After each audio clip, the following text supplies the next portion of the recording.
इस रेंज के IG Shri Deepak Jha ji, collector Ajit Bansal, बसंत, SP Shri Rajesh Agarwal, CO जिला पंचायत विनय अग्रवाल और एएसआई के अधीक्षक डॉक्टर एम काली मुथु जी, जिला पंचायत सदस्य श्रीमती राधा रवि जी, श्रीमती रेमुनिया करियाम जी, श्री ओम प्रकाश सिंह जी, श्री सिद्धार्थ सिंह देव जी, श्री विनोद हर्ष जी, श्रीमती अरुणा सिंह जी, श्री अखंड विधायक सिंह जी, श्री प्रबोध सिंह जी, श्री प्रदीप सिंह मरकाम जी, श्री नंदा जी, श्री आलोक दुबे जी, अंबिकेश केसरी जी, अनिल प्रताप जी और मंच में विराजमान सभी अतिथिगण, किसी का नाम छूट रहा होगा तो मैं क्षमा चाहूंगा। और रामगढ़ महोत्सव के इस समापन के अवसर में उपस्थित सभी आसपास के क्षेत्र के सज्जनवृंद, मातृशक्ति माताएं बहनें, युवा साथियों, अधिकारीगण, हमारे कलाकार बंधुगण और मीडिया के मित्रों, सबसे पहले आप सभी लोगों को रामगढ़ महोत्सव की बहुत बहुत बधाई, बहुत बहुत शुभकामनाएं। और 50 साल से भी ज्यादा समय से आप लोग रामगढ़ महोत्सव मनाते आ रहे हैं, लेकिन ये पता चला कि मुख्यमंत्री के रूप में आने वाला मैं पहला व्यक्ति हूं। ये मेरा सौभाग्य है। मैं आप सबका अभिनंदन करता हूं और ये सौभाग्य दिलाने के लिए मैं हमारे पर्यटन धर्मस्व मंत्री श्री राजेश अग्रवाल जी का बहुत आभारी हूं। उनका बहुत आग्रह था कि आपको रामगढ़ महोत्सव में जाना ही पड़ेगा, बहुत आग्रह था और आज वास्तव में बहुत अच्छा लगा आप लोगों के बीच यहां पर आकर। और ये जो सीता बेंगरा है, जोगी मारा गुफा है, इस सबको हम लोग जाके देखे हैं। बहुत सुंदर ये जगह है और ये सरगुजा का ये क्षेत्र बहुत ही पवित्र है, सांस्कृतिक रूप में बहुत ही सुंदर है और हम लोगों की आस्था और समृद्ध सांस्कृतिक का एक साक्षात उदाहरण है ये रामगढ़। और इस रामगढ़ का उल्लेख हमारे देश के वेद, पुराण, उपनिषद सब में मिलता है। विख्यात कवि कालिदास मेघदूतम की रचना यहीं पर किए हैं। तो वास्तव में आज यहां पर आकर बहुत अच्छा लगा है और शायद इस साल पहली बार इस समारोह का इतना भव्य आयोजन हो रहा है और इसके लिए किसी को श्रेय जाता है तो आपके विधायक जी को, हमारे मंत्री जी को जाता है। इनके प्रयास से ये महोत्सव इतना भव्यता लिए हुए है और आगे हम लोगों का प्रयास होगा किसी भव्यता के साथ हर साल रामगढ़ महोत्सव मनाएंगे।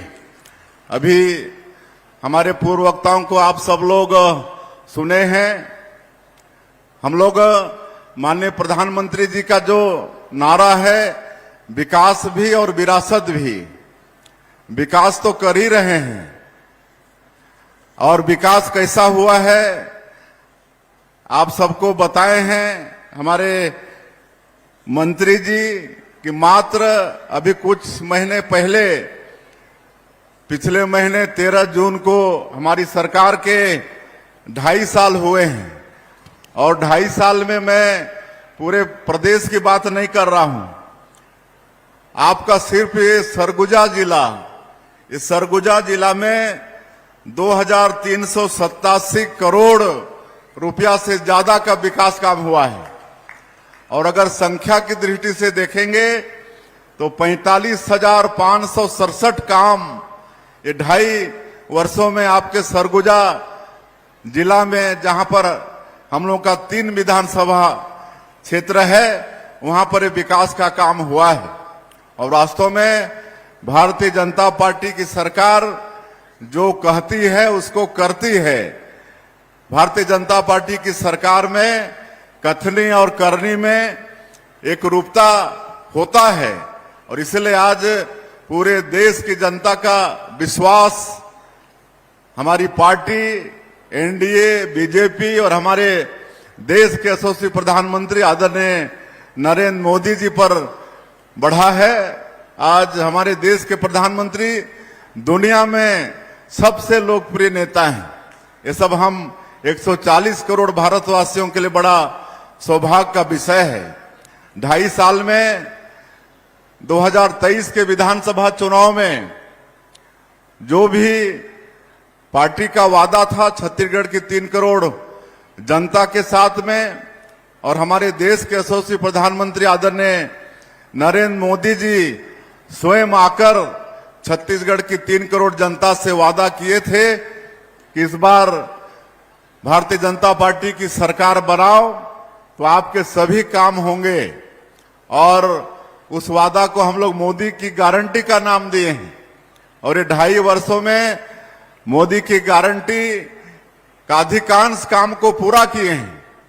आप सबको मालूम है कि कांग्रेस की सरकार में 18 लाख हमारे प्रदेश के गरीबों के साथ अन्याय हुआ था। सबका एक सपना होता है कि एक अच्छा घर हो, लेकिन घर के हक से वंचित किया गया था। 18 लाख गरीब लोग वंचित हो गए थे प्रधानमंत्री आवास से, और इसके लिए पिछली सरकार में सरगुजा से ही मंत्री थे, पंचायत और ग्रामीण विकास मंत्री, जिन्होंने बार बार यहां के मुख्यमंत्री को आग्रह किया था कि गरीबों का हक आप मत छीनिए, प्रधानमंत्री आवास के लिए आप पैसा दीजिए। और भारत सरकार के बार बार आग्रह के बाद भी उस समय की कांग्रेस सरकार गरीबों को प्रधानमंत्री आवास नहीं दिलाई थी, और उन्होंने इस्तीफा दे दिया था। जो उस समय के पंचायत एवं ग्रामीण विकास मंत्री थे कि मैं गरीबों के साथ न्याय नहीं कर पा रहा हूं, उनको मकान नहीं दे पा रहा हूं, ये कह के उन्होंने इस्तीफा दे दिया था। और आज हमारे जो पंचायत एवं ग्रामीण विकास विभाग के मंत्री हैं, जो प्रदेश के डिप्टी सीएम भी हैं और गृह मंत्री भी हैं, विजय शर्मा, वो हमको चिट्ठी लिखते हैं मुख्यमंत्री के नाते कि आपने मात्र 2.5 साल में 18 लाख प्रधानमंत्री आवास की स्वीकृति दे दी है। 18 लाख प्रधानमंत्री आवास का सैंक्शन हो गया है, और 10 लाख से ज्यादा मकान बन चुका है। ये मैं 15 दिन पहले की बात बता रहा हूं। हर रोज 1600 मकान बन के तैयार हो रहा है। कितना? 1600। 1,500 से ज्यादा प्रधानमंत्री आवास एक दिन में बन के तैयार हो रहा है। तो ये काम आज छत्तीसगढ़ के अंदर में हो रहा है। कांग्रेस और भाजपा सरकार में काम करने का ये अंतर है। हम लोग जो बोलते हैं उसको करते हैं। आज खाली 18 लाख गरीबों का मकान ही नहीं, बल्कि जो बस्तर क्षेत्र है, आप सब लोगों को मालूम है कि वो बस्तर क्षेत्र इतना बड़ा है कि केरल प्रदेश से बड़ा है। प्राकृतिक दृष्टिकोण से बहुत सुंदर है। वहां भी बहुत सुंदर सुंदर वाटरफॉल, कुटुमसर का गुफा है, अबूझमाड़ का जंगल है। लेकिन 40 साल से भी ज्यादा समय तक नक्सलवाद से वो क्षेत्र ग्रसित रहा और विकास वहां पहुंचा नहीं। कोई जा नहीं पाते थे। ये नक्सली लोग वहां विकास को रोकते थे, रोड बनने नहीं देते थे, वहां बिजली पहुंचने नहीं देते थे, वहां आपका कोई काम होने नहीं देते थे, स्कूल अस्पताल खोलने नहीं देते थे, विकास को रोक के रखे थे। और ऐसा लगता था कि पता नहीं इस समस्या का कभी समाधान होगा कि नहीं। लेकिन जब डबल इंजन की सरकार बनी और माननीय प्रधानमंत्री श्री नरेंद्र मोदी जी का आशीर्वाद मिला, हमारे केंद्रीय गृह मंत्री अमित शाह जी की दृढ़ इच्छा शक्ति हुई, उन्होंने ठान लिया कि इस देश से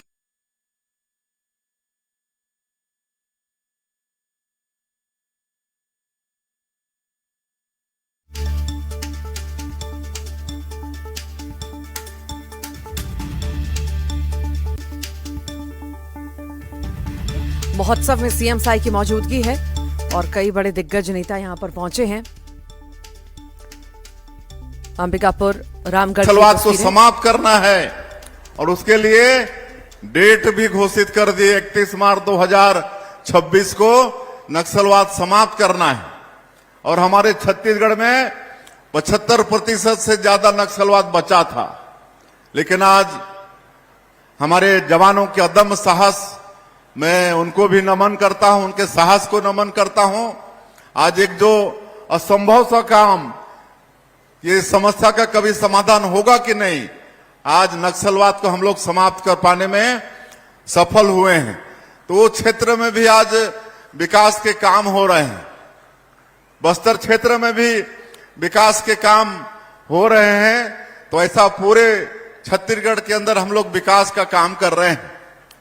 किसानों का वादा भी पूरा किए हैं। वहां पर नक्सलियों के लिए 15,000 अलग से प्रधानमंत्री आवास भारत सरकार से बोल के स्वीकृत कराए हैं।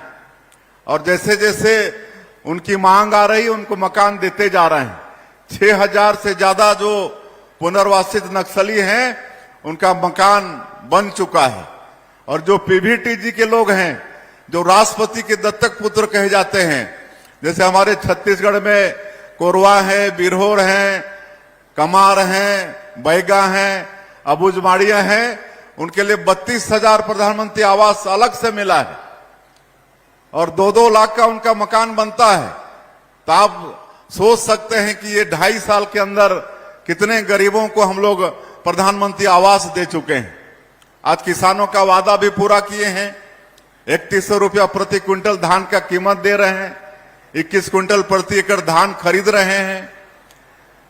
13 लाख किसानों को 2 साल का बकाया बोनस था, बचा हुआ था, उसको कांग्रेस के लोग अपने घोषणा पत्र में शामिल किए थे। लेकिन 5 साल सरकार चलाने के बाद 1 रुपया बोनस का नहीं दिए। हम लोग 2023 में ही 25 दिसंबर को हमारे छत्तीसगढ़ के निर्माता स्वर्गीय अटल बिहारी वाजपेयी जी के जन्मदिन, जिसको पूरा देश सुशासन दिवस के रूप में मनाता है, 3716 करोड़ रुपया 13 लाख किसानों का 2 साल का बकाया बोनस देने का काम किए। आज हमारी माताओं को आर्थिक रूप से सशक्त करने के लिए आज महतारी बंधन योजना चला रहे हैं।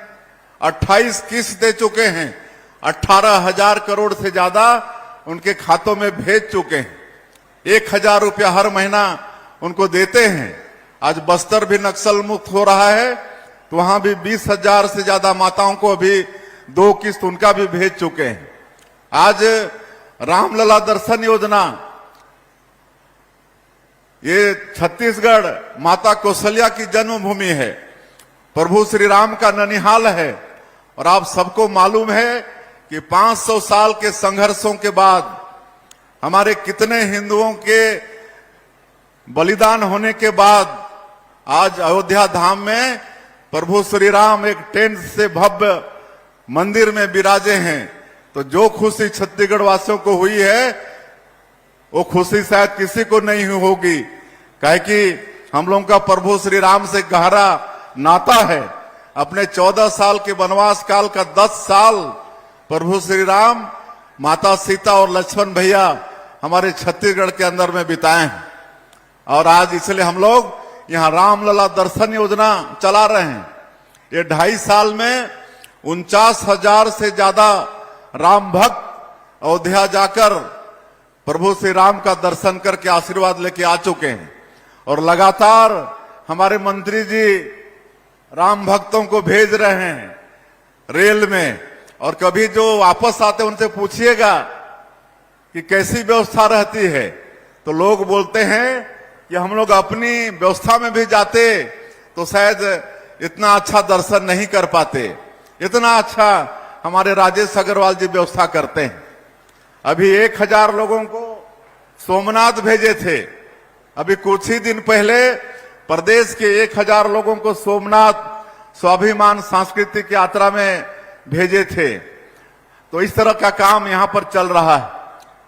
मुख्यमंत्री तीर्थ यात्रा दर्शन योजना जो डॉक्टर रमन सिंह शुरू किए थे, कहे कि हमारे बूढ़े बुजुर्गों की इच्छा होती है कि अंत समय में कोई तीर्थ व्रत कर लें, गंगा स्नान कर लें, लेकिन हर परिवार में वो सक्षमता नहीं होती है। वो काम को भी डॉक्टर रमन सिंह शुरू किए थे, जिसको कांग्रेस की सरकार बंद कर दी थी। उसको फिर से चालू किए हैं और पूरे देश में 19 जगह को चिन्हित किए हैं और हमारे बुजुर्ग 19 जगह में जहां भी जाना चाहेंगे वहां सरकार अपने खर्चे से उनको तीर्थ कराएगी। तो ये सब काम हम लोग कर रहे हैं। आज राजिम कुंभ, राजिम का जो कुंभ जिसमें पूरे देश से मतलब साधु संत आते हैं, छत्तीसगढ़ को आशीर्वाद देते हैं, उसको भी हम लोग भव्य कर रहे हैं। तो ये सारा काम कर रहे हैं। आदरणीय रामविचार जी बता रहे थे कि पूरे प्रदेश के अंदर हम लोग जहां जहां भी इस तरह के मठ मंदिर हैं, सबका विकास कर रहे हैं। शक्तिपीठों को विकसित करने का, जोड़ने का काम चल रहा है। चाहे वो दंतेवाड़ा हो, दंतेश्वरी माता जहां विराजमान है, डोंगरगढ़ हो जहां बमलेश्वरी माता विराजमान है, आपका चंद्रहासनी, आपका कुदरगढ़, आपके सरगुजा में कुदरगढ़ है, उसका भी कायाकल्प करने जा रहे हैं। 50 करोड़ से ज्यादा राशि वहां खर्चा करेंगे। रोपवे वगैरह सब कुछ वहां पर लगेगा। भोरमदेव की बात आदरणीय रामविचार जी कर रहे थे। भोरमदेव में प्रसाद योजना के अंतर्गत 148 करोड़ रुपया सैंक्शन हुआ है। पूरा वहां का कायाकल्प हो रहा है। रतनपुर महामाया है, उसके लिए भी भारत सरकार को प्रस्ताव गया है, उसमें भी स्वीकृति मिलने वाली है। तो इस तरह से आज ये रामगढ़ भी आए हैं। तो ये रामगढ़ को भी आगे, वैसे तो रामगढ़ काफी विख्यात है, लेकिन और इसको देश और दुनिया के सामने में रामगढ़ को लाना है। इसके लिए भी आगे हमारी सरकार, आप लोगों की सरकार काम करेगी। तो ये कहने को तो बहुत कुछ है, काफी विलंब हो गया है, इसलिए आप सब लोग जानते भी हैं। तेंदुपत्ता का कीमत भी बढ़ाए हैं, चरण पादुका योजना फिर से शुरू किए हैं। ये सब काम विकास का चल रहा है। ये छत्तीसगढ़ को हम लोग को बहुत विकास के दृष्टिकोण से आगे ले जाना है। काहे कि छत्तीसगढ़ को भगवान बहुत आशीर्वाद दिया है। यहाँ पर खनिज संपदा भरपूर है, सैकड़ों तरह के वनोपज हैं, यहाँ की मिट्टी उर्वरा शक्ति से भरपूर है, यहाँ के लोग बहुत अच्छे हैं। छत्तीसगढ़ के लोगों के लिए पूरा देश में बोलते हैं छत्तीसगढ़िया सबले बढ़िया। तो हम लोग नई उद्योग नीति भी लाए हैं। नई उद्योग नीति में अभी ये 1.5 साल 2 साल में 8 लाख करोड़ से ज्यादा का निवेश MOU हुआ है और कई चीज धरातल में शुरू भी हो गया है। सेमीकंडक्टर प्लांट, उसका काम, निफ्ट, नाइलेट, ये सब का काम शुरू हो गया है, जिसमें लाखों हमारे बेरोजगार बेटा बेटियों को रोजगार मिलेगा। आज हम लोग नौकरी भी दे रहे हैं। ये 2 साल के अंदर में विभिन्न विभागों में 15,000 20,000 से ज्यादा नौकरी भी हम लोग, सरकारी नौकरी भी दे चुके हैं। लगातार वैकेंसी भी निकल रही है। अभी शिक्षा विभाग में भी शिक्षकों की भर्ती कर रहे हैं। तो इस तरह से सारा विकास का काम हो रहा है। और मैं 2-4 जो अभी नवाचार हम लोग कर रहे हैं सरकार के माध्यम से, मोदी की गारंटी के अधिकांश काम को पूरा किए हैं। और हम लोग का वादा था कि हम लोग स्वच्छ प्रशासन देंगे।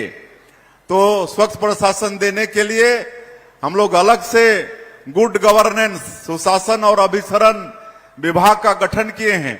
आज सारा डिजिटल हो गया है। हमारा मंत्रालय का फाइल वो भी ई प्रणाली से चलता है।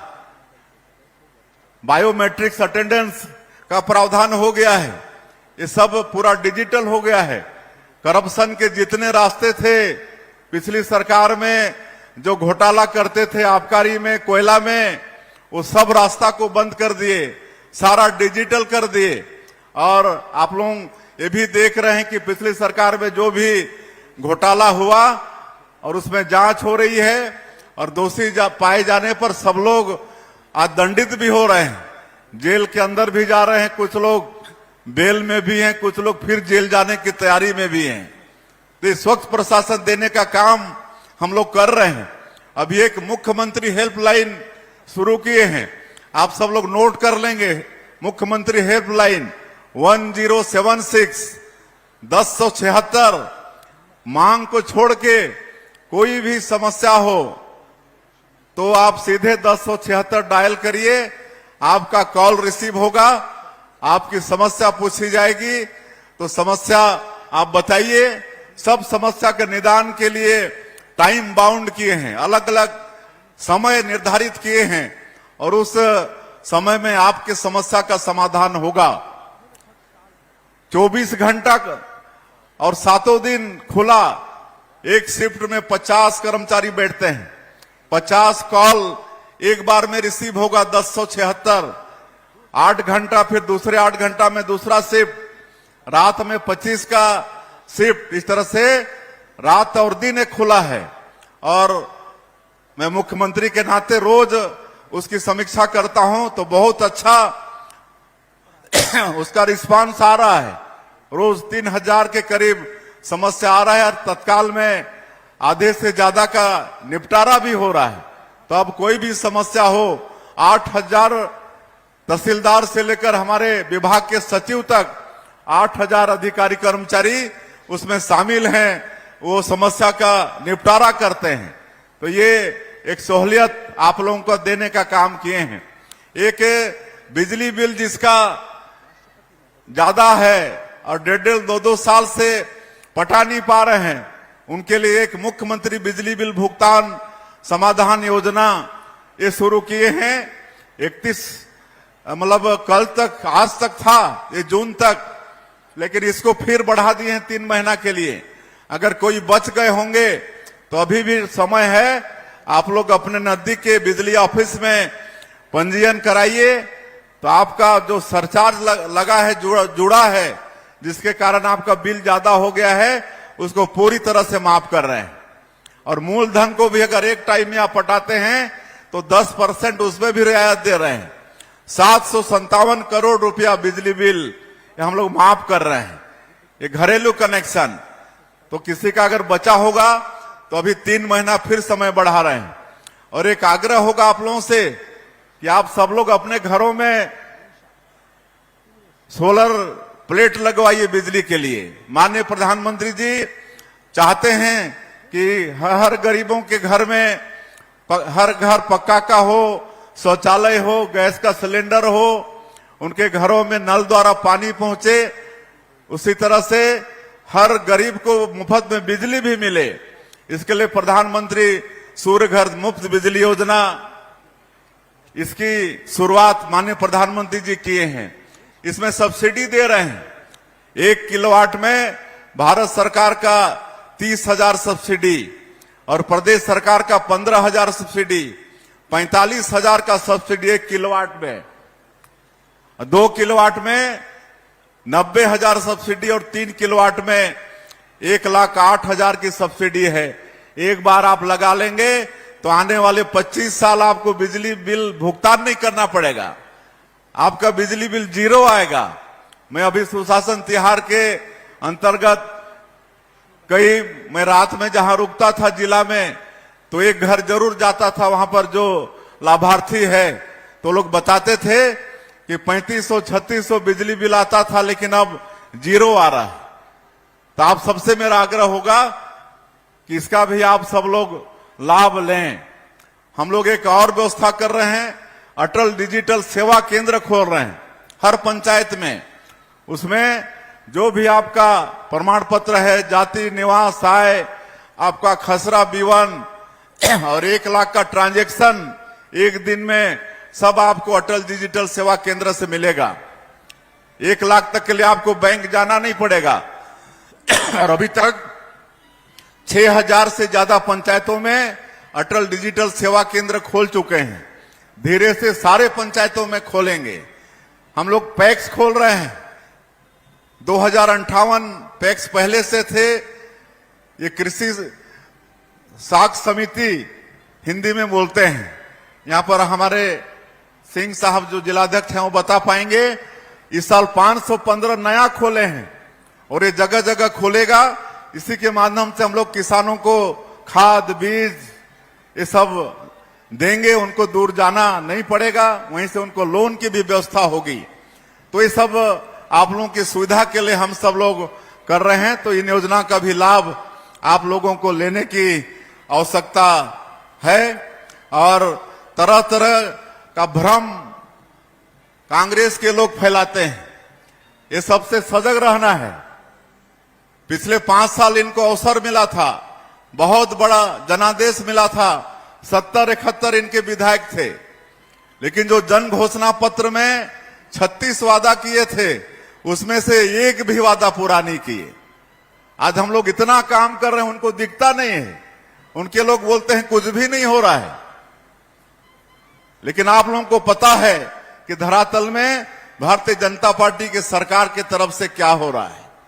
खाली गलतफहमी पैदा करने का काम करते हैं। आज यहां जब पेड़ कट रहा है आपके ये हसदेव इसमें, तो इसका अनुमति कौन दिया? किसके सरकार में यहां का ये खदान राजस्थान गवर्नमेंट को दिया गया? और उस समय मुख्यमंत्री क्या बोलते थे? जब पेड़ की बात आती थी तो बोलते थे, आज भी उसका वीडियो सुन लीजिएगा, कि आप लोग बिजली बिजली बोलोगे तो बिजली कहां से आएगा? बिजली के लिए कोयला चाहिए, और कोयला कहां से आएगा? जंगल से आएगा, और जंगल में पेड़ कटेगा तभी तो कोयला आएगा। ऐसा बोलते थे कि नहीं? आज भी वीडियो है। लेकिन आज जब विपक्ष में चले गए तो आज सारा दोष हम लोगों के ऊपर दोष देते हैं। तो इनके पास इस तरह से गलतफहमी पैदा करने के अलावा कुछ भी नहीं है। ये सब से सतर्क रहने की आवश्यकता है। और भारतीय जनता पार्टी की सरकार आप लोगों की सरकार है। हम लोग विकसित छत्तीसगढ़ बनाने के लिए दिन रात मेहनत कर रहे हैं। उसके लिए विजन डॉक्यूमेंट भी बनाए हैं और उस अनुसार सरकार आगे काम कर रही है। हम लोग को एक कार्यक्रम में और आगे भी जाना है, इसलिए और ज्यादा मैं नहीं बोलना चाहूंगा। आप सब लोगों का आशीर्वाद चाहिए, मार्गदर्शन चाहिए। जैसे सरगुजा में आप लोग 14 में 14 सीट भारतीय जनता पार्टी को देकर आशीर्वाद दिए हैं, ये आशीर्वाद आप लोगों का आगे भी बना रहे। विकास की सारा जिम्मेदारी आप हम लोग की सरकार पर, हम लोगों पर छोड़ दीजिए। आप लोगों के विश्वास में हम लोग बिल्कुल खरा उतरेंगे। कोई आप लोगों को शिकायत का मौका नहीं देंगे। आज आए हैं तो विधायक जी का, मंत्री जी का बहुत मांग तो बहुत सारा है, लेकिन एक मांग है उदयपुर डुमरडी मिलाकर नगर पंचायत बनाने के लिए बोल रहे हैं। तो उदयपुर डुमरडी को मिलाकर नगर पंचायत की मैं घोषणा करता हूं। आने वाले समय में नगर पंचायत और रामगढ़ के विकास के लिए, इसके लिए आगे हम लोग पूरा प्लानिंग के साथ विकास करेंगे। लेकिन आप जब आए हैं तो आज हम 1 करोड़ रुपया यहां पर विकास के लिए सरकार से देने की घोषणा करते हैं। और बाकी और भी जो विधायक जी मांग रखे हैं उन मांगों पर हम काम करेंगे। इसमें कुछ सड़क है, कुछ स्कूल भवन वगैरह हैं, कुछ ऑफिस वगैरह अधूरा है, वो सबको पूरा करवाना है। कुछ महाविद्यालय में फैकल्टी शुरू करना है। तो इस सबको हम वापस जाके देख लेंगे और आप लोगों को चिंता करने की कोई आवश्यकता नहीं है। हम सब लोग चिंता करने के लिए बैठे हैं। मैं फिर से एक बार आप लोगों को रामगढ़ महोत्सव की बहुत बहुत बधाई, बहुत बहुत शुभकामना देते हुए, इसी तरह से आप सब लोग आते रहेंगे हर साल इसको और भव्यता के साथ मनाते रहेंगे। और प्रभु श्री राम यही प्रार्थना है इस अवसर पर कि उनका आशीर्वाद छत्तीसगढ़ के ऊपर में बना रहे, छत्तीसगढ़ में खुशहाली हो, छत्तीसगढ़ में सबके घर में सुख और समृद्धि हो। बहुत बहुत धन्यवाद। जय हिंद, जय छत्तीसगढ़। समस्त सरगुजा वासियों की ओर से आपका आभार प्रकट करता हूं। माननीय मुख्यमंत्री महोदय, आपने जो सौगातों की बारिश की है और पूरे छत्तीसगढ़ प्रदेश में अभी नवीन शैक्षणिक सत्र है, प्रवेश उत्सव मनाया जा रहा है। हमारे इस सरगुजा अंचल में राष्ट्रपति द्वारा गोद लिए हुए विशेष पिछड़ी जनजातीय समुदाय के ये नौनिहाल बच्चे जो शिक्षा जगत में पहला कदम रख रहे हैं, इनका विधिवत शाला प्रवेश किया जाना है। माननीय मुख्यमंत्री जी से आग्रह, इन्हें टीका चंदन लगाकर, अरे स्वागत किया इन्होंने मुख्यमंत्री जी का, जोरदार तालियां। इन नन्हे बच्चों ने स्वागत किया माननीय मुख्यमंत्री जी का पुष्प गुच्छ भेंट करके और तिलक लगाकर, लड्डू खिलाकर, स्कूल बैग देकर, पुस्तकें देकर के इन विशेष संरक्षित विशेष पिछड़ी जनजाति समुदाय के ये बच्चे पहाड़ी कोरबा के हैं, जो भारत के प्रथम राष्ट्रपति डॉक्टर राजेंद्र प्रसाद जी के द्वारा गोद लिए गए थे अपने सरगुजा प्रवास के दौरान। इन बच्चों का शाला प्रवेश उत्सव टीका चंदन लगा करके बहुत ही खुशियों का पल है। मैं आपसे सभी से निवेदन करूंगा, जोरदार तालियां बजाइए। पूरे प्रदेश में शाला प्रवेश उत्सव चल रहा है, शिक्षा का दीप यूं ही जलते रहना चाहिए पूरे प्रदेश में। माननीय मुख्यमंत्री जी का अनुकरणीय प्रयास, ये विशेष पिछड़ी जनजाति समुदाय के पहाड़ी कोरबा समुदाय के ये नन्हे नन्हे बच्चे हैं जो शिक्षा जगत में पहला कदम रख रहे हैं। कक्षा प्रथम में प्रवेश होगा इन सभी का और भविष्य में ये देश के समुन्नत नागरिक बनेंगे। और इसके साथ ही हमारे